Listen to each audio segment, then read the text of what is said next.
Hi. ಏನು ಬೇಕು? ಅದು ಆಂಟಿ ಬೆಲ್ಲ ಕೊಡ್ತೀನಿ ಅಂದಿದ್ರು. ಓ, ಎಷ್ಟು ಬೇಕು? ಆ, ಆ, ಅದು ಅರ್ಥ ಆಯ್ತು, ನಾನು ಹೋಗಿ ತಗೊಂಬರ್ತೀನಿ.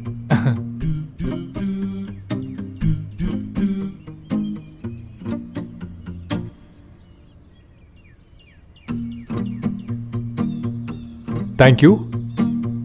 You are welcome. ಅಬ್ಬೋ,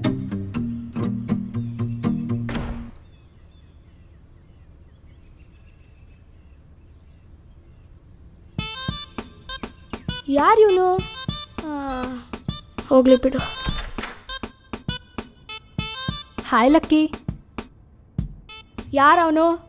ಯಾರೋ ಹೊಸ್ದಾಗಿ ಬಂದಿದ್ದಾರೆ ಪಕ್ಕದ ಮನೆಗೆ. ಬೆಲ್ಲ ಬೇಕು ಅಂದ್ರು, ಕೊಟ್ಟೆ. ಹಿಂಗೆ ಗೊತ್ತಿಲ್ಲದೆ ಇರೋರ ಹತ್ರ ಯಾರಂದವ್ರ ಹತ್ರ ಮಾತಾಡೋದು ನಮ್ಗಷ್ಟು ಒಳ್ಳೇದಲ್ಲ, ಗೊತ್ತಾ? ಅಬ್ಬಾ, ದೊಡ್ಡ ಮನುಷ್ಯ ಹೇಳ್ತಿದ್ದಾನೆ ಕೇಳೆ. ನಿಜವಾಗ್ಲೂ ಅತ್ತೆ, ಹಿಂಗೇನೆ ರಾವ್ ಅಂಕಲ್ ಮನೇಲಿ ಶುಗರ್ಗೆ ಅಂತ ಬಂದ್ಬಿಟ್ಟು ಸಂಜೆ ಅಷ್ಟಲ್ಲಿ ಸಾಮಾನೆಲ್ಲ ತುಂಬಿಸ್ಬಿಟ್ರಲ್ಲ.